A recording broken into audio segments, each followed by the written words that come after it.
विद्यार्थी छात्र छात्राओं, हिंदी कक्षा में हिंदी क्लास में तुम सबका स्वागत है। सुप्रभात, सुस्वागतम, सुस्वागतम।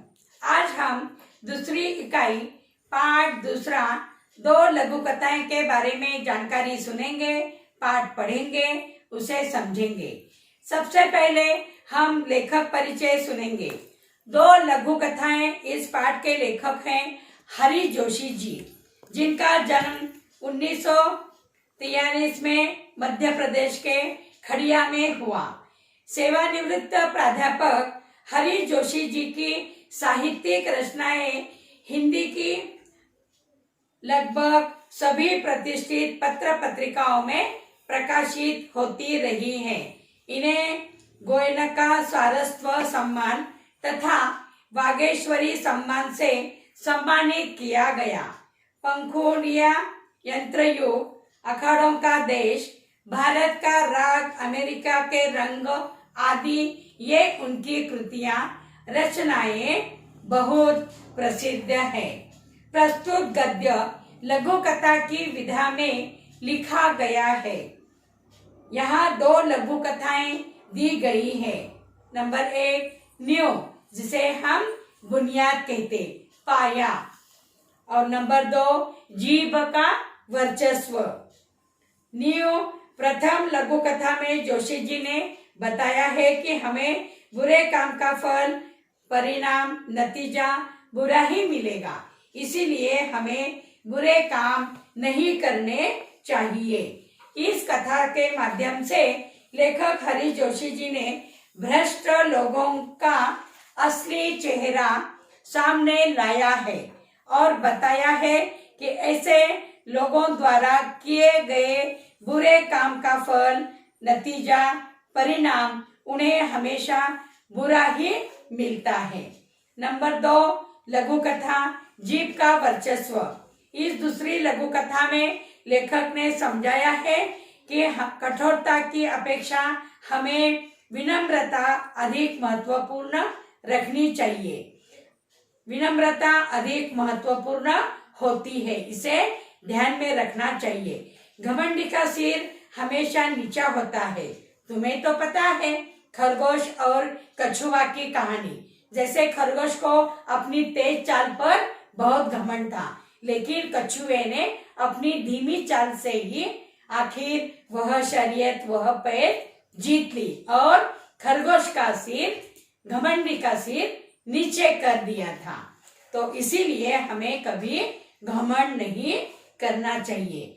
हमारे पास जो भी गुण है उन गुणों की प्रशंसा तो जरूर होती रहेगी, लेकिन उन गुणों से हमें कभी घमंड, गर्व, अहंकार नहीं करना चाहिए। घमंड करने वाले अपनी जिस ताकत पर घमंड करते हैं वही उनकी असफलता का कारण भी बनते हैं। असफलता के कारण वह खुद बनते हैं। तो यही इन 2 लघु कथाएं में कवि ने बतलाने का प्रयत्न हमें किया है। तो अब हम टेक्स्ट बुक में से लघु कथाएं पढ़ेंगे, उसे ध्यान से सुनो और बुक में ध्यान भी दो। पहली लघु कथाएं हैं नींव। बहुमंजिला इमारत की दीवार नींव से उठ रही थी। ठेकेदार नया था। भयभीत सा वह तगारी सीमेंट और 5 तगारी रेत के मसाले से ईंटों की जुड़ाई करवा रहा था। अगले दिन अधिकारी महोदय आए। उन्होंने काम के प्रति घोर असंतोष व्यक्त किया।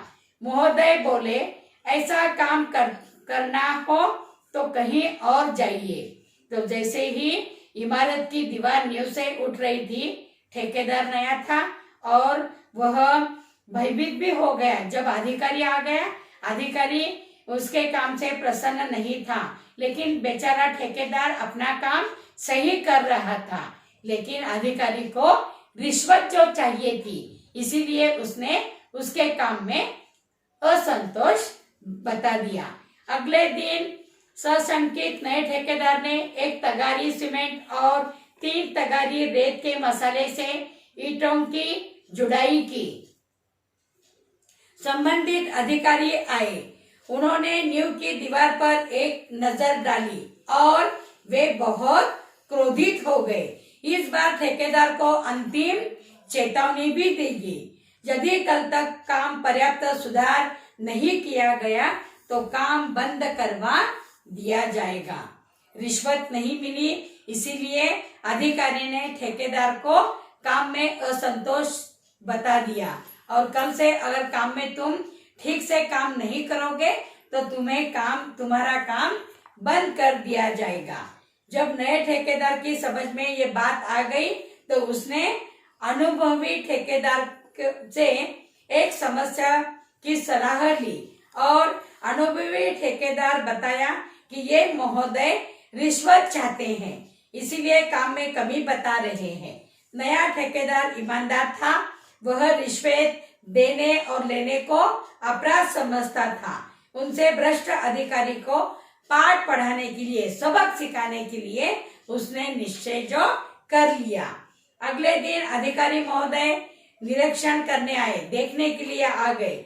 ठेकेदार ने उन्हें रुपयों से भरा लिफाफा पकड़ा दिया।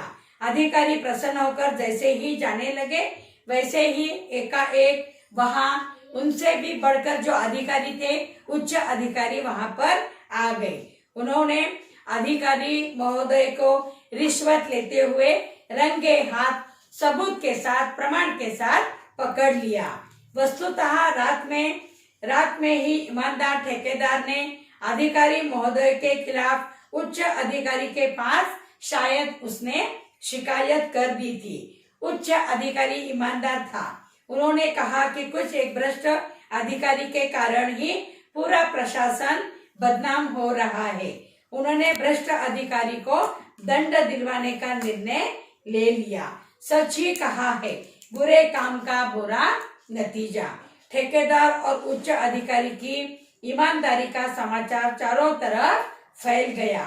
उनका सार्वजनिक समारोह में सम्मान भी किया गया। तो ये थी पहली लघु कथा। अब दूसरी लघु कथा, पेज नंबर 28, जीभ का वर्चस्व। पंक्तिबद्ध और एकजुट रहने के कारण दांत बहुत दुस्साहसी हो गए थे। एक दिन वे गर्व से चूर होकर जिह्वा से बोले, हम 32 घनिष्ठ संबंध मित्र हैं, एक से एक मजबूत, तू ठहरी अकेली, चाहे तो तुझे बाहर ही निकाल दे। जीभ को उन्होंने घमंड से बता दिया। जिह्वा ने पहली बार ऐसी कलुषित विचार सुना था। वह हंसकर बोली, ऊपर से एकदम सफेद और स्वच्छ हो पर मन में बड़े तुम कपटी हो। ऊपर से स्वच्छ और अंदर से काले घोषित करने वाली जीभ, वाचालता छोड़, अपनी औकात में रह, हम तुझे चबा सकते हैं। यह मत भूल कि तू हमारी कृपा पर ही राज कर रही है। दांतों ने किटकिटाकर कहा। जीभ ने नम्रता बनाए रखी किंतु उत्तर दिया, दूसरों को चबा जाने की ललक रखने वाले बहुत जल्दी टूटते भी हैं। सामने वाले तो और जल्दी गिर जाते हैं। तुम लोग अवसरवादी हो। मनुष्य का साथ तभी तक देते हो जब तक वह जवान रहता है। वृद्धावस्था में उसे असहाय छोड़कर चले जाते हो। और ये बात बिल्कुल सच है।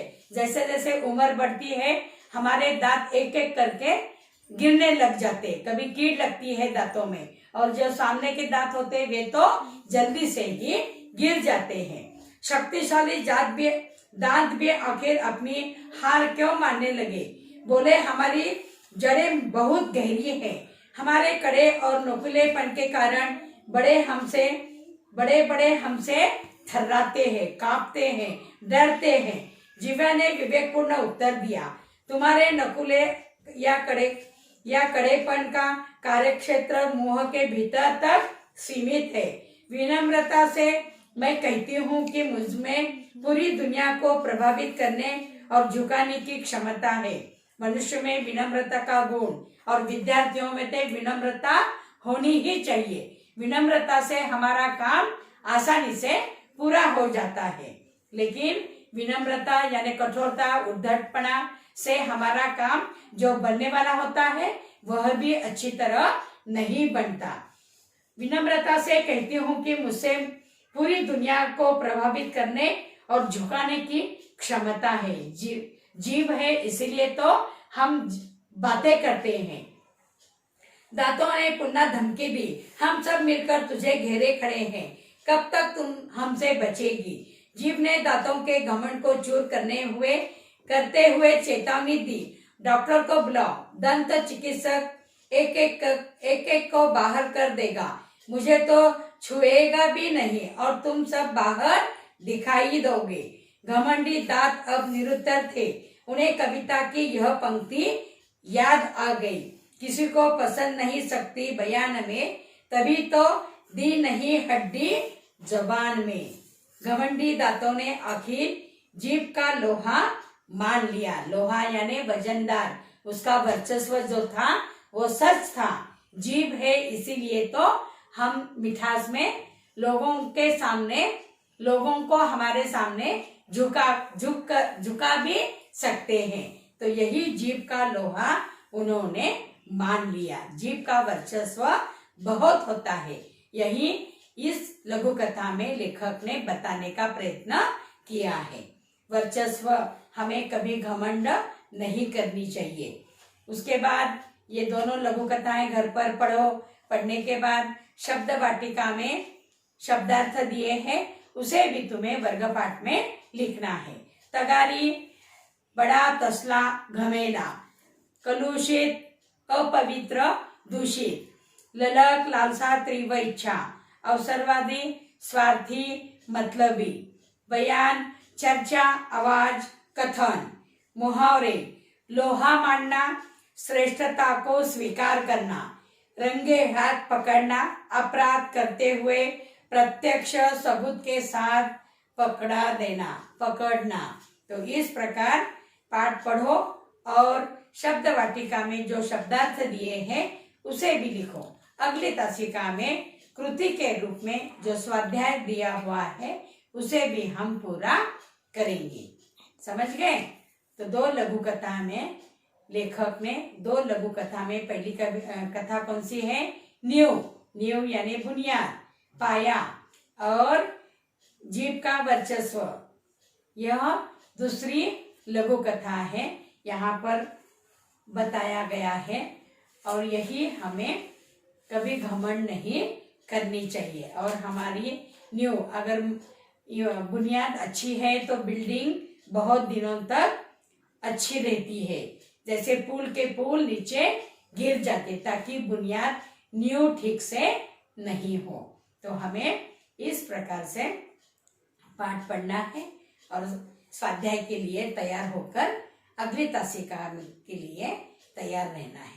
धन्यवाद। Thank you.